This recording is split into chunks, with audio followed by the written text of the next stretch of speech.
Ninawasalimu popote mlipo wapenzi watazamaji wa hichi kituo cha Kenyan Media.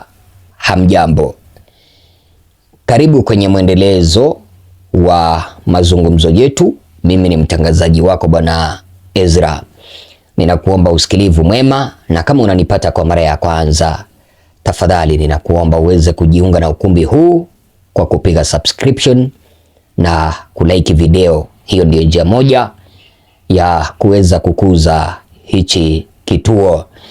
Sasa mtazamaji wangu, serikali ya Mheshimiwa Rais William Ruto imeweza kupata pigo. Unajua William Ruto na Kithure Kindiki wamekuwa wakijipiga kifua kwamba waliweza kumshinda Rigathi Gachagua peupe, mchana peupe kwenye uchaguzi mdogo ambao uliweza kuandaliwa mwaka uliopita Novemba tarehe 27 katika eneo bunge la Mbeere North, mahala ambapo IEBC iliweza kumtangaza Leo Wamtende kutoka kwa chama cha UDA kama mshindi, huku Karish kutoka kwa chama cha DP akipinga ushindi huo. Sasa hii leo serikali imeweza kupata pigo, na mwenye ameweza kupata ushindi kwa mara ya pili ni Rigathi Gachagua, Justin Muturi pamoja na Bwana Karish. Wamepata ushindi kivipi? Kuna ombi ambalo liliweza kuwasilishwa mahakamani na Bwana Karish, huyo ambaye mnamuona hapo.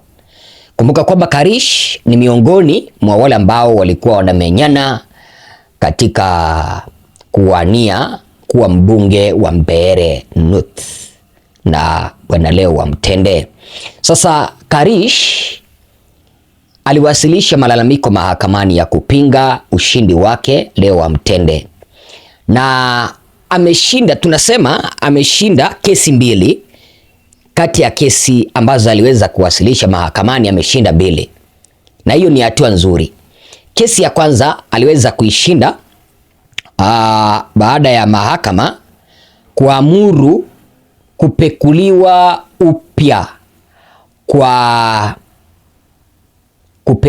upya na kuhesabiwa upya kwa kura katika baadhi ya vituo, lakini hiyo haikutosha. Bwana Karish akawasilisha malalamiko mengine mahala ambapo alihitaji baadhi ya vituo ambavyo ni vya kupiga kura alivyokuwa na tazwishi navyo, kwamba IEBC iweze kulazimishwa itoe takwimu za kielektroniki, yani logins, zikionyesha kwamba Bwana Ezra alienda akalog kwa portal ya IEBC. Mfano, kama mimi ni mpiga kura wa Mbeere North, hizo logins zinahitajika kwamba Bwana Ezra alienda akalog in, tuseme Kanyuambora, akaenda akalog in akapiga kura. Those logins ndio zinahitajika.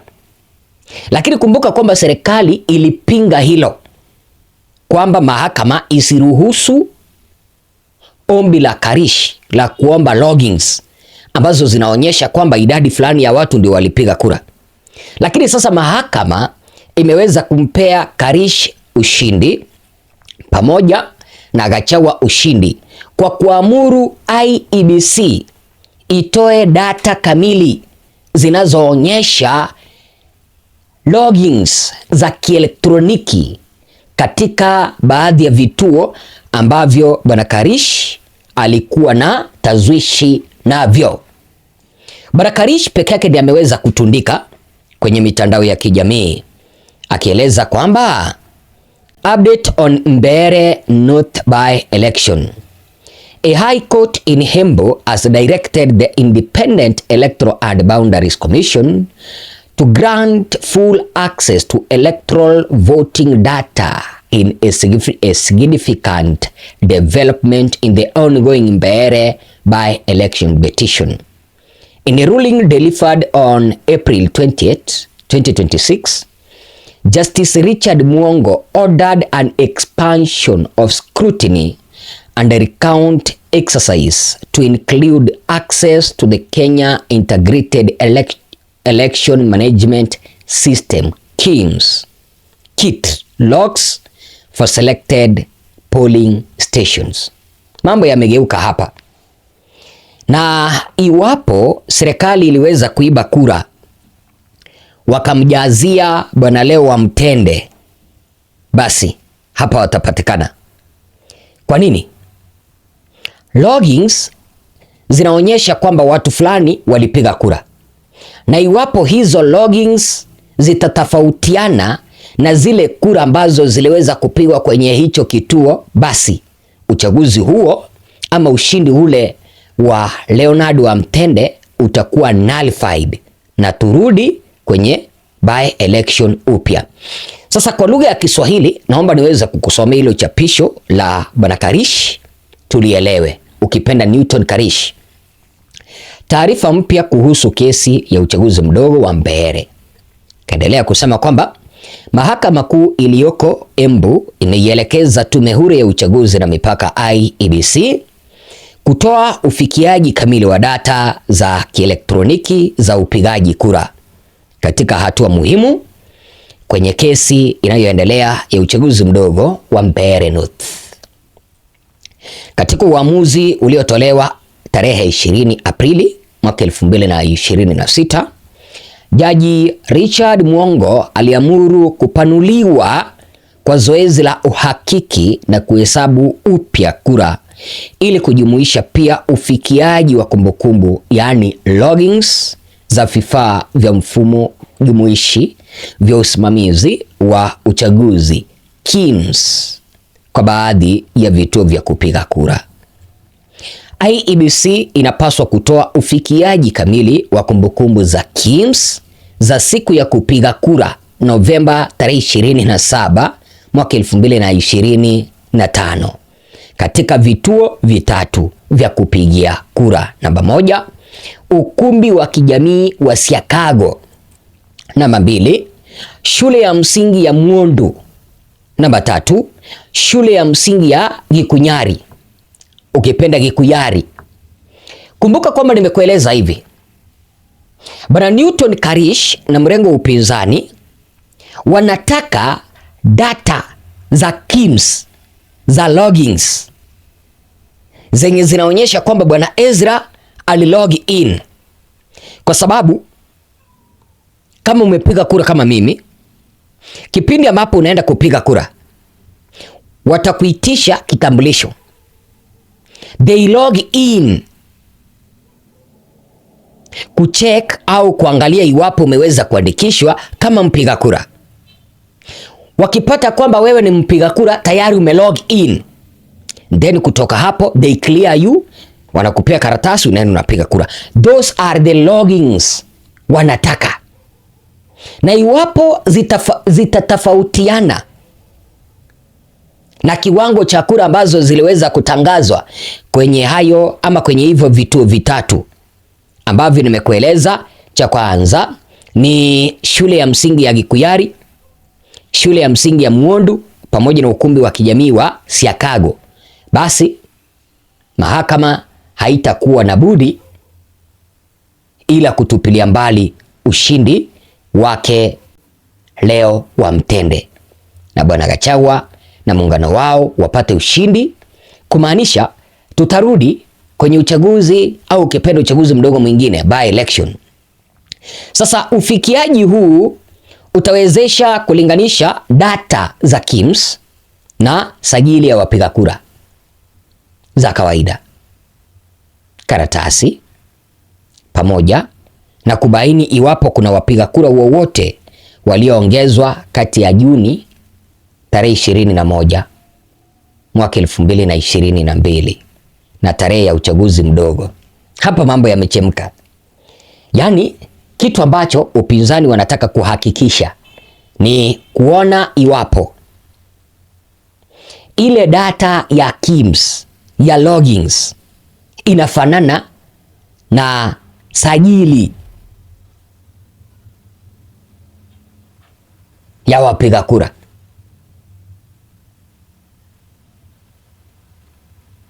Unajua kuna ile register, manual register yenye majina yako kama wewe ni mpiga kura. They want to make sure that manual register inafanana na logins.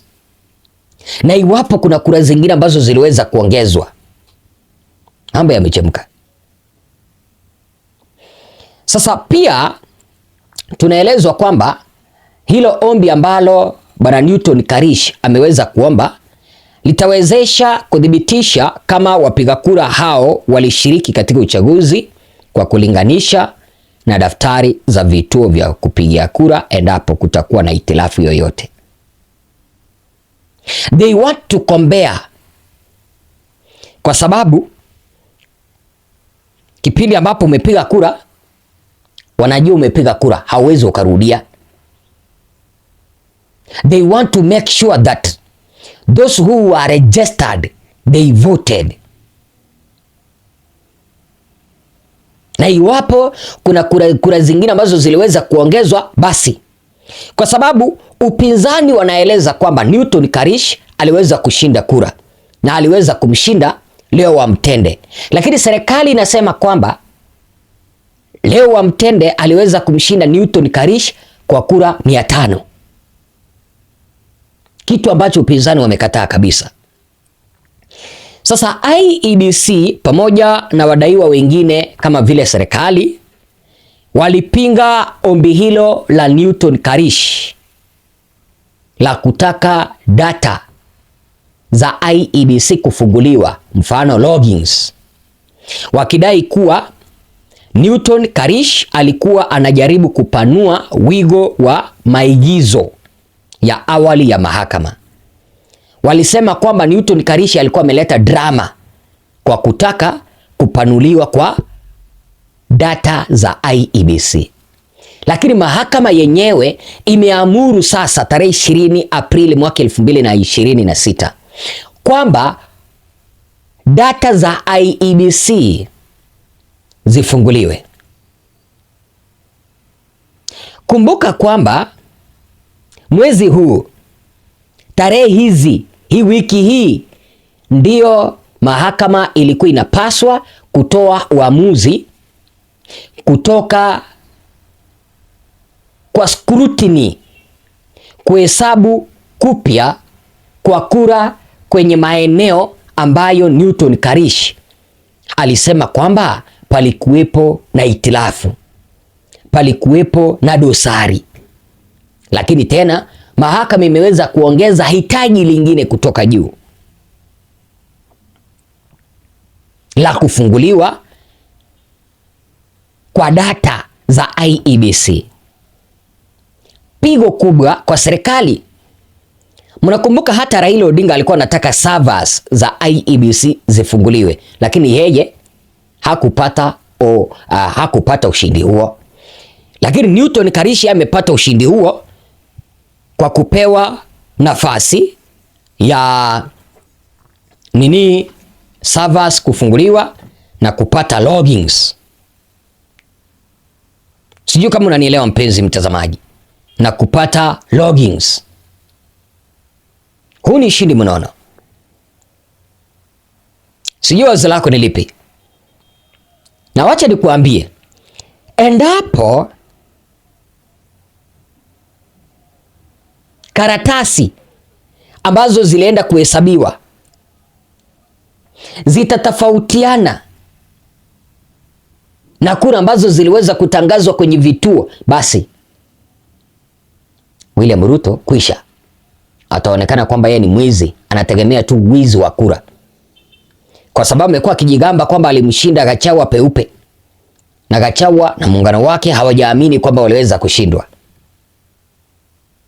Na iwapo, let me tell you, iwapo tutakuwa na uchaguzi mdogo tena upande wa Mbeere North, basi serikali ijiandae kwenda nyumbani, kwa sababu tayari watakuwa wamegundulika kwa sababu watakuwa wamegundulika kwamba wanategemea wizi wa kura. Wacha tuendelee kusubiri tuone ni lipi ambalo litajiri. Mimi nikipata matokeo kamili kutoka mahakamani, basi nitakupasha. Asante sana kwa kunisikiliza. Endelea kuamini kituo chako cha Kenyan Media. Endelea kusubscribe na endelea kulike. Majina yangu ni Bwana Ezra. Asanteni sana.